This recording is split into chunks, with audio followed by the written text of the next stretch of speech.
എല്ലാവർക്കും ഇന്നത്തെ ക്ലാസ്സിലേക്ക് നമുക്ക് ഇന്നത്തെ ക്ലാസ്സിൽ ആരംഭിക്കാം. നമ്മൾ കമ്പനീസ് ആക്ട് 2011 കമ്പനീസ് ആക്ടുമായിട്ട് ബന്ധപ്പെട്ട അല്ലെങ്കിൽ കമ്പനിയുമായിട്ട് ബന്ധപ്പെട്ട വളരെ പ്രധാനപ്പെട്ട ഒരു ടോപ്പിക്കാണ് എടുക്കുന്നത്. അത് മെമ്മോറാണ്ടം ഓഫ് അസോസിയേഷൻ, അതുപോലെ തന്നെ ആർട്ടിക്കിൾസ് ഓഫ് അസോസിയേഷൻ എന്താണ് എന്താണെന്നുള്ളതാണ് നമുക്ക് നോക്കാൻ പോകുന്നത്. നമുക്കറിയാം, ഒരു കമ്പനിയെ സംബന്ധിച്ച് അവരുടെ ഏറ്റവും പ്രധാനപ്പെട്ട ഒരു ഡോക്യുമെന്റ് ആയിട്ട് കണക്കാക്കുന്നത് കമ്പനി എന്താണെന്നും അവരുടെ ഏറ്റവും പ്രധാനപ്പെട്ട ഡോക്യുമെന്റ് ആയിട്ട് കണക്കാക്കുന്ന രണ്ട് കാര്യങ്ങളാണ് മെമ്മോറാണ്ടവും ആർട്ടിക്കിൾസും. അപ്പം കമ്പനി എന്താണെന്നുള്ളത് നിങ്ങൾ ഓൾറെഡി പഠിച്ചിട്ടുണ്ടാവും, നമ്മൾ കേട്ടിട്ടുണ്ട്. കമ്പനി എന്താണ്? കമ്പനീസ് ആക്ട് അനുസരിച്ച് രജിസ്റ്റർ ചെയ്യപ്പെട്ടിരിക്കുന്ന ഒരു ഇൻസ്റ്റിറ്റ്യൂഷൻ, ഒരു ഓർഗനൈസേഷൻ. അതുമായിട്ട് ബന്ധപ്പെട്ട് നിൽക്കുന്ന ആളുകൾ, അതായത് ഷെയർ ഹോൾഡേഴ്സ് ഉണ്ട്, ഗവൺമെന്റ് ഉണ്ട്, എംപ്ലോയീസ് ഉണ്ട്, ബാങ്ക്സ് ഉണ്ട്, ക്രെഡിറ്റേഴ്സ് ഉണ്ട്, ഇങ്ങനെ പല ആളുകളുണ്ട്. നമ്മൾ ഷെയർ ഹോൾഡേഴ്സും അതുപോലെ സ്റ്റേക്ക് ഹോൾഡേഴ്സ് എന്നും പറയുന്ന ആളുകൾ. ഇവർക്ക് കമ്പനിയെ കുറിച്ച് കാര്യങ്ങൾ മനസ്സിലാക്കാനും കമ്പനി എന്താണെന്ന് മനസ്സിലാക്കാനും ഉപയോഗിക്കുന്ന ഒരു രേഖയായിട്ടാണ് പൊതുവെ നമ്മൾ ഈ മെമ്മോറാണ്ടത്തെ ആർട്ടിക്കിൾസിനെ കുറിച്ച് പറയുന്നത്. അപ്പം മെമ്മോറാണ്ടം എന്താണ് അല്ലെങ്കിൽ ആർട്ടിക്കിൾസ് എന്താണ് എന്ന് നമുക്ക് ഒന്ന് നോക്കാം. ഈ മെമ്മോറാണ്ടം ഓഫ് അസോസിയേഷൻ ഏറ്റവും മികച്ച ഒരു ഡെഫിനിഷൻ എന്ന് പറയുന്നത്, വളരെ കൃത്യമായിട്ട് അതിനെക്കുറിച്ച് ഡിഫൈൻ ചെയ്തിരിക്കുന്നത് ലോർഡ് കെയ്ൻസ് എന്ന് പറഞ്ഞ ഒരാളാണ്. അദ്ദേഹം പറയുന്നത്, അദ്ദേഹം ഒരു ഒരു ന്യായാധിപനായിരുന്നു. അദ്ദേഹം ഒരു കേസുമായിട്ട് ബന്ധപ്പെട്ട വിധി പ്രസ്താവത്തിനിടയിൽ മെമ്മോറാണ്ടം ഓഫ് അസോസിയേഷൻ എന്താണ് എന്ന് കൃത്യമായിട്ട് പറഞ്ഞിട്ടുണ്ട്. അദ്ദേഹം പറയുന്നത് ഇങ്ങനെയാണ്: the memorandum of association of A company is his charter and defines the limitations of the powers of a company. അതായത് ഒരു കമ്പനിയുടെ മെമ്മോറാണ്ടം എന്ന് പറയുന്നത് ഒരു കമ്പനിക്കുള്ള അധികാരങ്ങൾ, പവർ, അത് എത്രമാത്രം ലിമിറ്റഡ് ആണ് എന്ന് കാണിക്കുന്ന, അല്ലെങ്കിൽ അതിന് എന്തൊക്കെ ലിമിറ്റേഷൻസ് ഉണ്ട് എന്ന് കാണിക്കുന്ന ഒരു രേഖയായിട്ടാണ് പറയുക. വളരെ കൃത്യമായിട്ട് ഡെഫിനേഷൻ പറഞ്ഞു പോയിരിക്കുന്നത്. അതായത് ഇറ്റ്സ് എ ചാർട്ടർ, ഒരു പ്രമാണമാണ്, രേഖയാണ്, ഒരു ഔദ്യോഗിക രേഖയാണ്.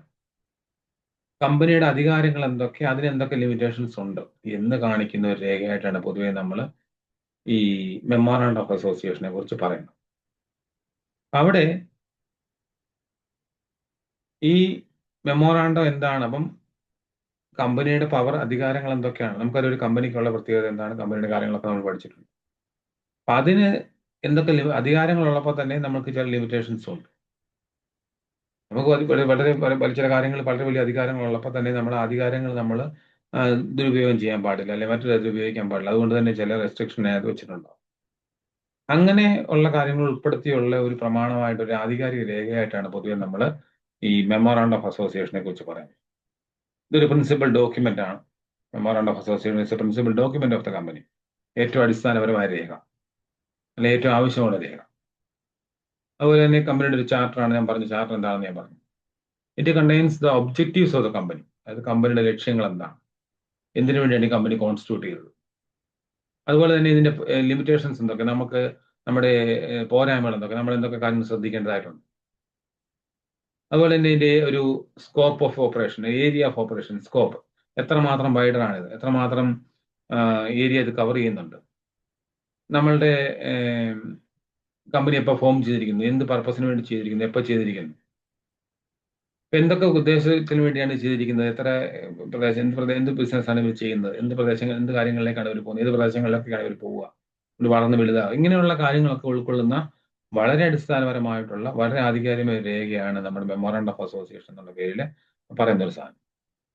ഇത് എന്തിനു വേണ്ടിയാണ് ചെയ്യുന്നത്? അതിനകത്ത് പറഞ്ഞിട്ടുണ്ട്, to enable the share holders, creditors and dealers of company to know what is permitted, അതായത് what is the dos and don'ts. ഒരു കമ്പനി പ്രവർത്തിക്കുമ്പോൾ ഞാൻ പറഞ്ഞ ഷെയർ ഹോൾഡേഴ്സ്, അതുപോലെ തന്നെ പുറത്തുള്ള ആളുകൾ, ബാങ്കേഴ്സ്, ക്രെഡിറ്റേഴ്സ്, എംപ്ലോയീസ്, അല്ലെങ്കിൽ ജനറൽ പബ്ലിക്, ഗവൺമെന്റ്, ഇങ്ങനെയുള്ള ആളുകൾ സ്റ്റേക്ക് ഹോൾഡേഴ്സ് എന്ന് പറയും. അപ്പൊ അവർക്ക് മനസ്സിലാവണം എന്താണ് ഈ കമ്പനിയോട് ഉദ്ദേശിക്കുന്നത്, ഇത് ഏത് തരം കമ്പനിയാണ്, ഇത് വല്ല കൊള്ളസങ്കേതമാണോ, അതോ ഇതിനെന്താണ് ഇത് ഉദ്ദേശിക്കുന്നത് എന്നുള്ളത് കൃത്യമായിട്ട് മനസ്സിലാക്കണം. ഇവരെന്താണ്, എന്ത് ബിസിനസ്സാണ് ചെയ്യുന്നത്, എന്താണ് ഇവർ ചെയ്യുന്ന ആക്ടിവിറ്റി, ഇത് കാണിക്കാൻ വേണ്ടി ഉപയോഗിക്കുന്ന ഒരു രേഖയായിട്ടാണ് പൊതുവെ നമ്മൾ മെമ്മോറാണ്ടം ഓഫ് അസോസിയേഷനെ കുറിച്ച് പറയുന്നത്. അതുപോലെ തന്നെ പറഞ്ഞിരിക്കുന്നത്, to inform the people what the company is formed for what purpose, എന്ത് ഉദ്ദേശത്തിന് വേണ്ടിയാണ് ഈ കമ്പനി ഫോം ചെയ്തിരിക്കുന്നത് എന്ന് ആൾക്കാരെ കാണിക്കാൻ വേണ്ടി കൂടിയാണ് ഈ ഒരു മെമ്മോറാണ്ടം എന്നുള്ളത് തയ്യാറാക്കുന്നത് എന്ന് പറഞ്ഞു. ഇത് അതിന്റെ ഒരു പഴയ ഫോർമാറ്റാണ്. പഴയ ഫോർമാറ്റ് എന്ന് പറയാൻ, ഇപ്പോൾ ഇത് കുറച്ച് ഡിജിറ്റൽ ആയിട്ടുണ്ട്. ഇതിന്റെ ഒരു ഒഫീഷ്യലായിട്ടുള്ള ഒരു മെമ്മോറാണ്ടത്തിന്റെ ഒരു ഫോർമാറ്റ് ഇങ്ങനെയായിരുന്നു. അവിടെ കമ്പനിയുടെ പേരുണ്ട്, അതുപോലെ രജിസ്റ്റേർഡ് ഓഫീസ് എവിടെയാണ് ഇത് ലൊക്കേറ്റ് ചെയ്തിരിക്കുന്നത്, ഇതിന്റെ ഒബ്ജക്റ്റീവ്സ് എന്തൊക്കെയാണ്, എന്തൊക്കെ ലക്ഷ്യങ്ങളാണ് ഇത് ചെയ്യുന്നത്, എന്തൊക്കെയാണ് ഇതിനകത്തുള്ള കാര്യങ്ങൾ എന്നുള്ളത് പറയുന്നുണ്ട്.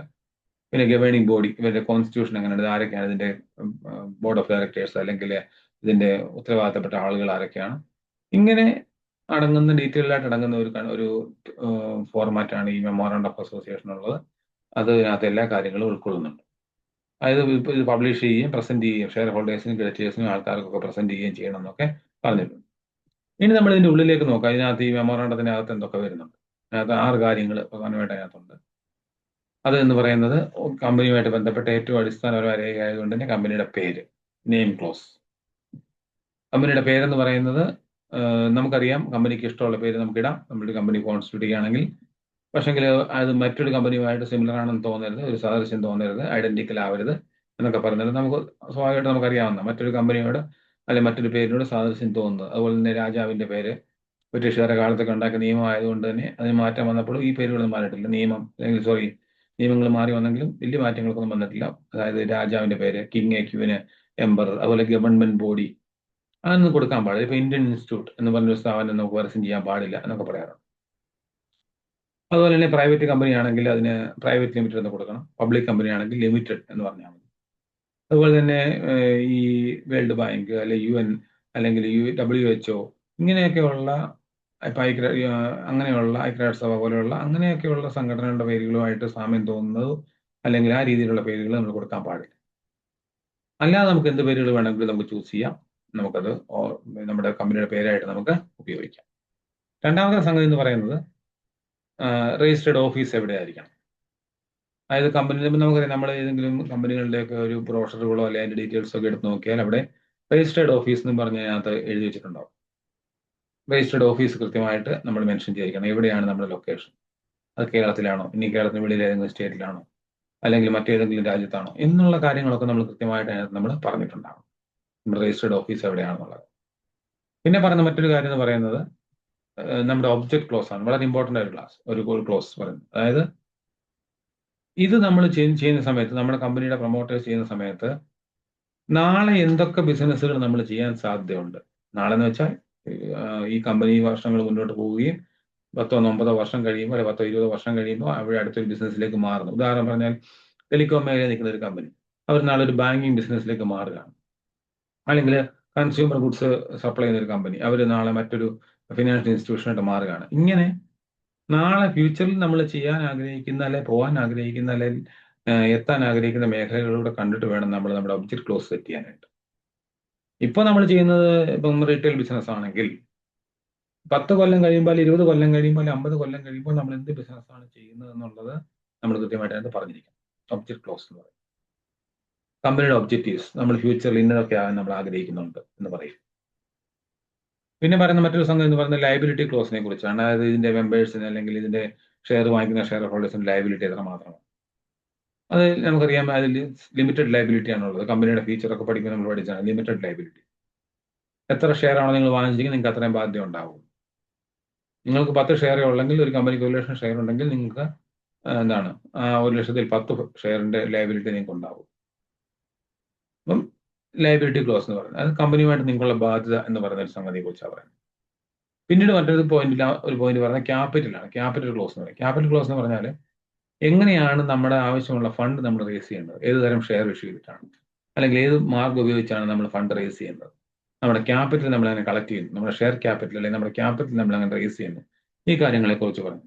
എത്രയാണ് ഡിവിഷൻ ഷെയറുകൾ, എത്ര രൂപയുടെ ഷെയറുകളാണ് ഇഷ്യൂ ചെയ്യുന്നത്, അല്ലെങ്കിൽ എത്ര ഷെയറുകളാണ് ഇഷ്യൂ ചെയ്യുന്നത്, ഇങ്ങനെയുള്ള കാര്യങ്ങൾ, ഫണ്ട് റേസിംഗുമായിട്ട് ബന്ധപ്പെട്ട കാര്യങ്ങളൊക്കെയാണ് നമ്മളെപ്പോഴും ഈ ഒരു ക്യാപിറ്റൽ ക്ലോസിനകത്ത് പറയുന്നത്. പിന്നീട് സബ്സ്ക്രിപ്ഷൻ ക്ലോസിനെ കുറിച്ച് പറയുന്നു. അതെന്ന് പറയുന്നത് ഒരു പ്രൈവറ്റ് കമ്പനി ആണെങ്കിൽ മിനിമം 2 പേരും, ഒരു പബ്ലിക് കമ്പനി ആണെങ്കിൽ 7 പേരും നമ്മുടെ മെമ്മോറാണ്ടം സബ്സ്ക്രൈബ് ചെയ്തിരിക്കണം. എന്ന് വെച്ചാൽ ഈ കമ്പനിയുടെ പ്രൊമോട്ടേഴ്സ് അല്ലെങ്കിൽ ഇതിനെ തുടങ്ങുന്ന ആൾക്കാർ ഈ ഉണ്ടാകുന്ന ഡോക്യുമെന്റ് നമ്മൾ വാങ്ങുക അല്ലെങ്കിൽ കൈപ്പറ്റുക എന്ന് പറഞ്ഞാൽ സബ്സ്ക്രൈബ് ചെയ്യാന്നാണ് പറയുക. അതിന്റെ പുറകിൽ പണ്ടൊക്കെ ചെയ്തുകൊണ്ടിരുന്ന ആ ഡോക്യുമെന്റ് പുറകിൽ സൈൻ ചെയ്ത് അത് കൈപ്പറ്റുമായിരുന്നു. ഇപ്പൊ അത് ഡിജിറ്റലി ഒക്കെ ആയിട്ടുണ്ട്. എന്നാൽ പോലും അത് സബ്സ്ക്രൈബ് ചെയ്യാന്നാണ് പറയുക. സബ്സ്ക്രിപ്ഷൻ ക്ലോസ് എന്ന് പറഞ്ഞ കാര്യം അത് ഈ കമ്പനിയുമായിട്ട് ഏറ്റവും അടുത്ത് നിൽക്കുന്ന തുടക്കക്കാരായിട്ട് നിൽക്കുന്ന ആളുകളൊക്കെയാണ് ആദ്യം ഇത് കൈപ്പറ്റുന്നത്. അതിനെയാണ് നമ്മൾ മിനിമം അത്രയെങ്കിലും ആൾക്കാരുണ്ടായിരിക്കണം എന്നുള്ളതാണ് ഉദ്ദേശിക്കുന്നത്. അത് പ്രൈവറ്റ് കമ്പനി ആണെങ്കിൽ 2 പേര്, പബ്ലിക് കമ്പനി ആണെങ്കിൽ 7 പേര് എന്നുണ്ടായത്. നമ്മൾ ഈ കോറം എന്നൊക്കെ പറയുന്നത് പോലെ ഇത്രയും പേര് ഇത് കൈപ്പറ്റിയിരിക്കണം എന്നൊരു കാര്യത്തെക്കുറിച്ച് പറയുന്നുണ്ട്. ഇനി നമ്മൾ രണ്ടാമത്തെ ഒരു ടോപ്പിക്കിലേക്ക് വരുന്നത് ആർട്ടിക്കിൾസ് ആണ്. ആർട്ടിക്കിൾസ് ഓഫ് അസോസിയേഷൻ എന്താണ്? ആർട്ടിക്കിൾസ് ഓഫ് അസോസിയേഷൻ എന്ന് പറയുന്നത് കുറച്ചുകൂടെ പ്രാക്ടിക്കൽ ആപ്ലിക്കേഷൻ അടങ്ങിയ ഒരു ഡോക്യുമെന്റ് ആണ് ഈ ആർട്ടിക്കിൾസ് എന്ന് പറയുന്നത്. മെമ്മോറാണ്ടം പോലെ അല്ല. മെമ്മോറാണ്ടം കുറച്ച് നമ്മൾ ഈ ചാർട്ടർ ആണെന്നൊക്കെ പറഞ്ഞു, നമ്മൾ പറയാം റോയൽ ചാർട്ടർ അല്ലെങ്കിൽ ചാർട്ടേഡ് അക്കൗണ്ട് എന്നൊക്കെ പറയുന്ന പോലെ ഒരു പ്രമാണം അല്ലെ അടിസ്ഥാനപരമായ രേഖ, കോൺസ്റ്റിറ്റ്യൂഷൻ എന്നൊക്കെ പറഞ്ഞ ഒരു സംഗതിയാണ് ഈ മെമ്മോറാണ്ടം എന്ന് പറയുന്നത്. എന്നാൽ ആർട്ടിക്കിൾസ് അങ്ങനെയല്ല, കുറച്ചുകൂടെ ഒരു സിംപ്ലിഫൈഡ് ആയിട്ടുള്ള, കമ്പാരിറ്റീവ്ലി മെമ്മോറാണ്ടമായിട്ട് കമ്പയർ ചെയ്യുമ്പോൾ, കമ്പാരിറ്റീവ്ലി നമ്മൾ നോക്കുമ്പോൾ അങ്ങനെയുള്ള ഒരു വ്യത്യാസം അതിനകത്തുണ്ട്. ഇത് പറയുന്നത് document that specifies the regulations for company operation and define the company's purpose. അതൊരു കമ്പനിയുടെ ഒബ്ജക്റ്റീവ്സ് എങ്ങനെ അച്ചീവ് ചെയ്യാം, അവരെങ്ങനെ മുമ്പോട്ട് കാര്യങ്ങൾ ചെയ്യാൻ പറ്റുന്നു, അതിലും ഡയറക്ടേഴ്സിനെ എങ്ങനെ അപ്പോയിന്റ് ചെയ്യാം, അതുപോലെ തന്നെ ഫിനാൻഷ്യൽ റെക്കോർഡ്സുകൾ എങ്ങനെ മെയിൻറ്റെയിൻ ചെയ്യുന്നു, ഇങ്ങനെയൊക്കെയുള്ള കാര്യങ്ങൾ ക്ലിയർ ആയിട്ട് എഴുതി വെച്ചിരിക്കുന്ന ഒരു രേഖയാണ് ആർട്ടിക്കിൾസ് എന്ന് പറയുന്നത്. അത് നിങ്ങൾ നോക്കി അറിയാം, കുറച്ചുകൂടെ ഡേ ടു ഡേ ഓപ്പറേഷനുമായിട്ട് ബന്ധമുള്ള കാര്യങ്ങൾ അല്ലെങ്കിൽ പ്രാക്ടിക്കലായിട്ട് നമ്മൾ ചെയ്യുന്ന കുറെ കാര്യങ്ങളുമായിട്ടാണ് ഈ ആർട്ടിക്കിൾസിന് എപ്പോഴും ബന്ധമുള്ളത്. അതുകൊണ്ട് ഡയറക്ടേഴ്സിനെ പോസ്റ്റ് ചെയ്യുന്ന കാര്യത്തിൽ, അവരുടെ അക്കൗണ്ടിങ് സിസ്റ്റം മെയിൻറ്റെയിൻ ചെയ്യുന്ന കാര്യത്തിൽ, ഇങ്ങനെയൊക്കെയുള്ള, അതായത് കമ്പനിയുടെ ഒബ്ജക്റ്റീവ്സ് അച്ചീവ് ചെയ്യാൻ വേണ്ടിയിട്ട് നമ്മൾ ഉപയോഗിക്കുന്ന കുറച്ച് കാര്യങ്ങളെ കുറിച്ചൊക്കെയാണ് ഇവിടെ പറയാം. പ്രധാനമായിട്ട് നോക്കി കഴിഞ്ഞാൽ അത് ഒരു യൂസർ മാനുവൽ പോലെയാണ് ഒരു ആർട്ടിക്കിൾസ് വർക്ക് ചെയ്യുന്നത്. അപ്പോൾ യൂസർ മാനുവൽ നിങ്ങൾക്കൊക്കെ അറിയാം, നിങ്ങൾ ഏത് പ്രോഡക്റ്റ് മേടിക്കുമ്പോൾ അതിൻ്റെ ഒരു യൂസർ മാനുവൽ ഉണ്ട്. അത് തുറന്ന് നോക്കിയാൽ കുറച്ച് പേജുള്ള ഒരു സാധനമായിരിക്കും. ഇപ്പോൾ ഒരു സപ്പോസ് നിങ്ങളൊരു ടി വി മേടിക്കുന്നു, അല്ലെങ്കിൽ സ്മാർട്ട് ടി വി വാങ്ങിക്കുന്നു, അല്ലെങ്കിൽ ഫ്രിഡ്ജ് വാങ്ങിക്കുന്നു, അല്ലെങ്കിൽ ഒരു AC വാങ്ങിക്കുന്നു, അല്ലെങ്കിൽ മറ്റെന്തെങ്കിലും ഒരു ഇലക്ട്രോണിക് ഉപകരണം വാങ്ങിക്കുന്നു, എന്തോ ആയിക്കോട്ടെ, അതിനോട് ഒരു യൂസർ മാനുവൽ ഉണ്ട്. ഒരു വാഹനം വാങ്ങിക്കുന്നു, യൂസർ മാനുവൽ ഉണ്ടാവും, യൂസർ ഗൈഡ് ഉണ്ടാവും. അത് നോക്കിയാൽ ഓരോ കമ്പോണന്റും എന്താണ്, എങ്ങനെ ഇൻസ്റ്റാൾ ചെയ്യണം, എങ്ങനെ ഇത് അൺഇൻസ്റ്റാൾ ചെയ്യണം, അല്ലെങ്കിൽ എങ്ങനെ ഇത് ഓപ്പറേറ്റ് ചെയ്യണം, ഡൂസ് ഡോൺസ് അല്ലെങ്കിൽ ഗ്യാരണ്ടി എങ്ങനെ വരാം, എന്തൊക്കെ പോസിബിൾ ആയിട്ടുള്ള പ്രോബ്ലംസ് വരാം, എററുകൾ വരാം എന്നൊക്കെയുള്ളത് കാണിക്കുന്ന ഒരു ഡോക്യുമെന്റ് ആണ് യൂസർ മാനുവൽ എന്ന് പറഞ്ഞത്. എന്ന് പറഞ്ഞതുപോലെ ഒരു കമ്പനി കോൺസ്റ്റിറ്റ്യൂട്ട് ചെയ്യുന്ന സമയത്ത്, അല്ലെങ്കിൽ അവരുടെ ഡേ ടു ഡേ ഓപ്പറേഷൻസുമായിട്ട് അല്ലെങ്കിൽ ഡേ ടു ഡേ ടാസ്കുമായിട്ട് ബന്ധപ്പെട്ട മെത്തഡോളജി അല്ലെങ്കിൽ അതിന്റെ ഒരു ഔട്ട്ലൈൻ ആണ് എപ്പോഴും നമ്മുടെ ഈ ആർട്ടിക്കിൾസ് ഓഫ് അസോസിയേഷൻ എന്നുള്ളത് കൊണ്ട് ഉദ്ദേശിക്കുന്നത്. ഇനിയും അതിനെക്കുറിച്ച് നമ്മൾ ആർട്ടിക്കിൾസിനെ കുറിച്ച് കൂടുതൽ മനസ്സിലാക്കുകയാണെങ്കിൽ ഇവിടെ പറഞ്ഞിട്ടുണ്ട് ഓരോ കാര്യങ്ങൾ. അപ്പൊ എന്തൊക്കെയാണ് ഈ ഡേ ടു ഡേ അല്ലെങ്കിൽ പോളിസീസ് അല്ലെങ്കിൽ ഈ മെത്തഡോളജി എന്നൊക്കെ പറയുന്നതിനെ കുറിച്ചാണ് അവിടെ പറയുന്നത്. ഷെയർ ഇഷ്യൂവിന്റെ കാര്യത്തിൽ, ഡിവിഡൻഡ് പേ ചെയ്യുന്ന കാര്യത്തിൽ, റെക്കോർഡ്സ് മെയിൻറ്റെയിൻ ചെയ്യുന്ന കാര്യത്തിൽ, വോട്ടിംഗ് റൈറ്റിന്റെ കാര്യത്തിൽ, ഇങ്ങനെ ഡേ ടു ഡേ ടാസ്കുകൾ കംപ്ലീറ്റ് ചെയ്യുന്ന കാര്യത്തിൽ ഒക്കെ വളരെ ചെറിയ കാര്യങ്ങൾക്കകത്ത് പോലും എങ്ങനെയാണ് നമ്മൾ കാര്യങ്ങൾ ചെയ്യേണ്ടത് എന്നുള്ളത് കൃത്യമായിട്ട് പറഞ്ഞു വെക്കുന്ന ഒരു ഡോക്യുമെന്റ് ആണ് ആർട്ടിക്കിൾസ് ഓഫ് അസോസിയേഷൻ എന്നുള്ള പേരിൽ പറയുന്നത്. അപ്പൊ ഇതെന്തിനു വേണ്ടി ചെയ്യുന്നു? അപ്പൊ നമുക്ക് ഉദാഹരണം പറഞ്ഞാൽ ഇതിന്റെ ഒരു reason for creation of company, അതായത് എന്തിനു വേണ്ടിയാണ് ഈ കമ്പനി ക്രിയേറ്റ് ചെയ്തത്, അല്ലെങ്കിൽ ഇതിന്റെ പർപ്പസ് എന്താണ്, അതെങ്ങനെയാണ് മാനേജ് ചെയ്യുന്നത്, ഇപ്പൊ മാനേജ്മെന്റ് എങ്ങനെ ആയിരിക്കണം, അല്ലെങ്കിൽ അവരുടെ ഓപ്പറേഷൻസ് എങ്ങനെയാണ്. ഉദാഹരണം പറയാൻ അതൊരു എക്സാമ്പിൾ പറഞ്ഞിട്ടുണ്ട്, operation of A wholesale bakery. അതായത് നമ്മുടെ നാട്ടിൽ കാണുന്ന ഒരു വലിയൊരു ബേക്കറി ചെയിൻ ഓഫ് ബേക്കറീസ് ഉണ്ടെങ്കിൽ അവരുടെ ഒരു ഓപ്പറേഷൻ, അപ്പൊ അവർക്ക് ആർട്ടിക്കിൾസ് ഓഫ് അസോസിയേഷൻ ഉണ്ടെന്ന് ചോദിച്ചാൽ അവർക്ക് ഒരു മോഡസ് ഉണ്ട്. അതാണ് ഒരു കമ്പനിയുടെ കേസിൽ ആർട്ടിക്കിൾസ് എന്ന് പറയുന്നത്. അതൊരു കമ്പനിയായിട്ട് രജിസ്റ്റർ ചെയ്ത ആർട്ടിക്കിൾസ് ആണ്. അപ്പൊ ആർട്ടിക്കിൾസിനകത്തുണ്ട് അത് എങ്ങനെയാണ് മാനേജ് ചെയ്യുന്നത്, ഓരോ കാര്യങ്ങളും നിങ്ങൾക്കറിയാം. ഒരു ബേക്കറി ഒരെണ്ണമാണെങ്കിലും 10 എണ്ണമാണെങ്കിലും അതിൻ്റെയുള്ള എഫേർട്ട് എങ്ങനെയായിരിക്കണം കാര്യങ്ങൾ മാനേജ് ചെയ്യേണ്ടത്, നമ്മൾ ശ്രദ്ധിക്കുന്നത് എന്നും കാണിക്കുന്നത്. അപ്പൊ ഒരു കമ്പനിയുടെ കേസിലും അവിടെ നടക്കുന്ന കാര്യങ്ങൾ എങ്ങനെയാണ് കൈകാര്യം ചെയ്യേണ്ടത് എന്നുള്ളത് കാണിക്കുന്ന ഒരു രേഖയായിട്ടാണ് പൊതുവെ നമ്മൾ ഈ ആർട്ടിക്കിൾസിനെ കുറിച്ച് പറയുന്നത്. ആർട്ടിക്കിൾസ് ഓഫ് അസോസിയേഷൻ ഫോം ചെയ്യുന്ന ഷെഡ്യൂൾ 1 കമ്പനീസ് ആക്ടിൽ അതിന് പല ഫോംസ് ഉണ്ട്. അത് ആർട്ടിക്കിൾസ് എങ്ങനെയാണ് ചെയ്യുന്നുള്ളത്, അവിടെ ഓരോ കമ്പനിയുടെയും സ്വഭാവം അനുസരിച്ച് നമ്മൾ ആർട്ടിക്കിൾസ് നമ്മൾ ഫോം ചെയ്യണം. ലിമിറ്റഡ് കമ്പനി ആണെങ്കിൽ കമ്പനി ഗ്യാരണ്ടി ബൈ ഷെയർ, കമ്പനിയുടെ സ്വഭാവം അനുസരിച്ച് നമ്മൾ ഏതുതരം കമ്പനിയാണോ ഫോം ചെയ്യുന്നത് അതനുസരിച്ച് അതിൻ്റെതായ ഫോമുകളും അതിൻ്റെതായ ടേബിൾസ് ഒക്കെ ഉണ്ട്. നമ്മൾ ടേബിൾ FIGH എന്നൊക്കെ പറഞ്ഞ രീതിയിലാണത് ഫോം ചെയ്യുന്നത്. അതൊക്കെ ആക്ടിലെ വേർഡിങ്സ് ആണ്, പ്രത്യേകിച്ച് അതിനകത്ത് കാര്യങ്ങൾ. ഇനിയും ഈ ആർട്ടിക്കിൾസിനകത്ത് വരുന്ന കണ്ടന്റ്സ് എന്തൊക്കെയാണ് നോക്കി അറിയാനത്തുള്ള ഷെയർ ക്യാപിറ്റൽ എത്രയാണ്. മുമ്പ് നമ്മൾ പറഞ്ഞു ഷെയർ ക്യാപിറ്റൽ, ഷെയറുമായിട്ട് ബന്ധപ്പെട്ട കാര്യങ്ങൾ, ഡയറക്ടേഴ്സ്, ഡിവിഡൻഡ്, അക്കൗണ്ട്സ് ഒക്കെ നോക്കി അറിയാം. നമ്മുടെ ക്യാപിറ്റലുമായിട്ട് ബന്ധപ്പെട്ട കാര്യങ്ങൾ, അതുപോലെ തന്നെ നമ്മുടെ മീറ്റിങ്ങുകളും കമ്പനി മീറ്റിങ്ങുകളുമായിട്ട് ബന്ധപ്പെട്ട കാര്യങ്ങൾ, ഡയറക്ടേഴ്സിൻ്റെത്, ഡിവിഡൻഡ്, അക്കൗണ്ട്സ്, നമ്മൾ ഫണ്ട് ബോറോ ചെയ്യുന്ന കാര്യങ്ങൾ, കമ്പനി വൈൻഡ് അപ്പ് ചെയ്യുന്ന സമയത്ത് എന്തൊക്കെ നമ്മൾ ചെയ്യണം, നമ്മുടെ കോൺട്രാക്റ്റുകൾ എങ്ങനെ ആയിരിക്കണം, ഇങ്ങനെ ആദ്യ അവസാനം നമ്മൾ മെമ്മോറാണ്ടത്തിൽ പറഞ്ഞ പല ഹെഡിങ്ങിൽ പറഞ്ഞ കാര്യങ്ങളെല്ലാം ഇവിടെ ഒരുമിച്ചാക്കിയിരിക്കുകയാണ്. എന്ന് വെച്ചാൽ അതിന്റെ ഒരു ആപ്ലിക്കേഷൻ സൈഡ് അല്ലെങ്കിൽ അതിന്റെ ഒരു ഓപ്പറേഷൻ സൈഡാണ് ഇവിടെ പറഞ്ഞത്. ഈ കാര്യങ്ങളൊക്കെ എങ്ങനെ നടക്കണം എന്നുള്ള കൃത്യമായിട്ട് അതിനകത്ത് എഴുതി വെച്ചിട്ടുണ്ട്, ഈ ഓരോ കാര്യങ്ങളും. പിന്നീട് ഇതിന്റെ ഒരു ഡിഫറൻസിനെ കുറിച്ച് പറയുന്നത്, അതായത് മെമ്മോറാണ്ടത്തിന്റെ ആർട്ടിക്കിൾസിന്റെ ഒരു ഡിഫറൻസ് പറയുന്നുണ്ട്. അപ്പൊ നമ്മൾ കേട്ടത്തെങ്കിൽ തന്നെ ഇതിന്റെ വ്യത്യാസം മനസ്സിലായി കാണും. മെമ്മോറാണ്ടം എന്ന് പറയുന്നത് ഒരു ചാർട്ടറാണ്, അല്ലെങ്കിൽ പ്രമാണം പോലെ, ഒരു അടിസ്ഥാന രേഖ പോലെ വർക്ക് ചെയ്യുന്ന സാധനമാണ്. Or the constitution of the company. ഞാൻ മുമ്പേ പറഞ്ഞല്ലോ, കോൺസ്റ്റിറ്റ്യൂഷൻ ഓഫ് ഇന്ത്യ എന്ന് പറയുന്ന പോലെ തന്നെയാണ് ഒരു കമ്പനിയുടെ കോൺസ്റ്റിറ്റ്യൂഷൻ ആയിട്ടാണ് മെമ്മോറാണ്ടം വർക്ക് ചെയ്യുന്നത്. അതേസമയത്ത് ആർട്ടിക്കിൾസ് വർക്ക് ചെയ്യുന്ന അങ്ങനല്ല, അത് കമ്പനിയുടെ ഒരു ലോ അല്ലെങ്കിൽ ഒരു rules and set of rules എന്നുള്ള രീതിയിലാണ്. അത് ഡെഫിനിഷൻ കമ്പനീസ് ആക്ടിൽ 256 മെമ്മോറാണ്ടത്തെ കുറിച്ച് പറയുന്നു, 25 ആർട്ടിക്കിൾസിനെ കുറിച്ച് പറയുന്നു. അതിന്റെ ആക്ടിലെ വേർഡിംഗ് ആണ്. It defines the object and powers of the company. മെമ്മോറാണ്ടത്തിൽ ഒബ്ജക്റ്റിനെ കുറിച്ചും പവറിനെ കുറിച്ചും പറയുന്നുണ്ട്. അതേസമയം ആർട്ടിക്കിൾസിൽ rules and regulations for carrying out day to day operation of the company. അതാണ് പ്രധാനപ്പെട്ട. അതായത് ആർട്ടിക്കിൾസ് ഓഫ് അസോസിയേഷൻ കുറച്ചുകൂടെ പ്രാക്ടിക്കൽ ആപ്ലിക്കേഷൻ ഉള്ള ഒരു ഡോക്യുമെന്റ് ആണ്. അതേസമയത്ത് മെമ്മോറാണ്ടം എന്ന് പറയുന്നത് അതൊരു ഒബ്ജക്ട് പവേഴ്സിനെ കുറിച്ച് കാണിക്കുന്ന ഒരു രേഖയാണ്, ആ ഒരു സാധനമാണ്. പിന്നീട് പറയുന്ന ഒരു ഫണ്ടമെന്റൽ ഡോക്യുമെന്റ് ആണെന്ന് പറയുന്നത് മെമ്മോറാണ്ടം. അതേസമയത്ത് ഒരു സപ്ലിമെന്ററി ഡോക്യുമെന്റ് ആയിട്ടാണ് പൊതുവെ ആർട്ടിക്കിൾസിനെ കണക്കാക്കുന്നത്. അതുകൊണ്ട് മെമ്മോറാണ്ടം ഉണ്ടല്ലോ, അതിന്റെ കൂടെ അതിനെ സപ്ലിമെന്റ് ചെയ്യുന്ന ഒരു സാധനമായിട്ടാണ് പൊതുവെ ആർട്ടിക്കിൾസിനെ കുറിച്ച് പറയുന്നത്. രണ്ടും ഒരുപോലൊക്കെ നമ്മളൊക്കെ പറയും, മെമ്മോറാണ്ടം ആർട്ടിക്കിൾസും ഒക്കെ ചേർത്ത് വെച്ച് പറയുമെങ്കിലും മെമ്മോറാണ്ടം സപ്ലിമെന്റ് ചെയ്യുന്ന ഒരു ഡോക്യുമെന്റ് ആയിട്ടാണ് ആർട്ടിക്കിൾസ് വർക്ക് ചെയ്യുക. പിന്നെ നമുക്ക് ഇതിന്റെ ഒരു നിയമപരമായിട്ടുള്ള ഒരു ലീഗൽ സാങ്ക്ടിറ്റി നോക്കിക്കഴിഞ്ഞാൽ, നമ്മുടെ മെമ്മോറാണ്ടം ഓഫ് അസോസിയേഷന് പറഞ്ഞ കാര്യങ്ങളെ വയലേറ്റ് ചെയ്യാൻ നമുക്ക് ഒരിക്കലും പറ്റത്തില്ല. അതിനെ നമ്മൾ വയലേറ്റ് ചെയ്ത് കഴിഞ്ഞാൽ നമ്മൾ നിയമവിരുദ്ധമായ കാര്യങ്ങൾ ചെയ്തു എന്നുള്ളതാണ്. ഇപ്പൊ പേര് മാറ്റുക, അതിനൊക്കെ ഒരുപാട് പ്രൊസീജിയർ ഉണ്ട്, ചെയ്യാം. പക്ഷെ അതൊക്കെ നമുക്ക് നമ്മുടെ ഇഷ്ടത്തിന് ചെയ്യാനായിട്ട് സാധിക്കില്ല. അതായത് ആർട്ടിക്കിൾസിലാണെങ്കിൽ നമുക്ക് ചില കാര്യങ്ങൾ അതിനകത്ത് പറയാത്ത വേണമെങ്കിൽ നമുക്ക് ചെയ്യാം. പക്ഷെ ഷെയർ ഹോൾഡേഴ്സിന്റെ സമ്മതത്തോടുകൂടി ആയിരിക്കണം. ഷെയർ ഹോൾഡേഴ്സിന്റെ മീറ്റിംഗ് വിളിച്ച് അവരുടെ കൺസെന്റോടുകൂടി ആണെങ്കിൽ നമുക്ക് കാര്യങ്ങൾ ചെയ്യാം, ചെയ്യുന്നതിന് കുഴപ്പമൊന്നുമില്ല. പിന്നീട് പറഞ്ഞിരിക്കുന്ന കാര്യം എന്ന് പറയുന്നത് ലീഗൽ കമ്പൽഷൻ. ലീഗലി കമ്പൽസറി ആണോ മെമ്മോറാണ്ടം? ലീഗലി കമ്പൽസറി ആണ്. Preparation and filling of memorandum is compulsory. Memorandum prepare ചെയ്യുക, അത് സബ്സ്ക്രൈബ് ചെയ്യുക എന്നൊക്കെ പറയുന്നത് കമ്പൽസറി ആണ്. അതേസമയത്ത് ആർട്ടിക്കിൾസ് എന്ന് പറയുന്നത് കമ്പൽസറി ഒന്നുമല്ല. ഈ നമുക്ക് ആർട്ടിക്കിൾസിന് പകരം വേണമെങ്കിൽ ടേബിൾ എഫ് എന്നൊക്കെ പറയുന്നത്, പണ്ട് ടേബിൾ എ ആയിരുന്നു. ഇപ്പൊ ടേബിൾ എഫ് ഒക്കെ എന്ന് പറഞ്ഞിട്ട് കമ്പനീസ് ആക്ടിൽ പറഞ്ഞ സാധനങ്ങളൊക്കെ നമുക്ക് വേണമെങ്കിൽ ഉപയോഗിക്കാം. അതൊരു മറ്റൊരു ഡോക്യുമെന്റ് ആണ്. Supersede the articles of association. ആർട്ടിക്കിൾസിനെ നമ്മൾ മാറ്റി വെച്ചുകൊണ്ട് നമുക്ക് വേണമെങ്കിൽ ഈ ടേബിൾ എ അല്ലെങ്കിൽ ടേബിൾ എഫ് നമുക്ക് ഉപയോഗിക്കാം. പിന്നെ ഇത് തമ്മിലുള്ള റിലേഷൻഷിപ്പിനെ കുറിച്ച് പറയുന്നു. Defines relationship company to the outside world. Memorandum എന്ന് പറയുന്നത് ഇത് കമ്പനി ടു ഔട്ട്സൈഡ് വേൾഡ് ആണ്. അതായത് കമ്പനി എന്താണ്, പുറത്ത് നിൽക്കുന്ന ഒരാൾക്ക് കമ്പനി എന്താണെന്ന് അറിയണമെങ്കിൽ മെമ്മോറാണ്ടം എടുത്ത് നോക്കിയാൽ മതി. അതുപോലെ തന്നെ അതേ സമയത്ത് ആർട്ടിക്കിൾസ് അങ്ങനെയല്ല, അതൊരു ഇന്റേണൽ അറേഞ്ച്മെന്റ്സിനെ കുറിച്ച്, ഇന്റേണൽ റിലേഷൻഷിപ്പ് ആണ് കാണിക്കുന്നത്. അവിടെ കമ്പനിയും മെമ്പേഴ്സും തമ്മിലുള്ള ഒരു റിലേഷൻഷിപ്പ് കാണിക്കുന്ന ഒരു സാധനമാണ്. പിന്നീട് ഓൾട്ടറേഷൻ എന്ന് പറയുന്നത് മെമ്മോറാണ്ടം ഓൾട്ടർ ചെയ്യുക എന്ന് പറയുന്നത് പാടാണ്, ഞാൻ മുമ്പേ പറഞ്ഞല്ലോ. അതിനകത്തെ കണ്ടന്റ്സ് ഒക്കെ ഓൾട്ടർ ചെയ്യുക എന്ന് പറയുന്നത് ബുദ്ധിമുട്ടാണ്.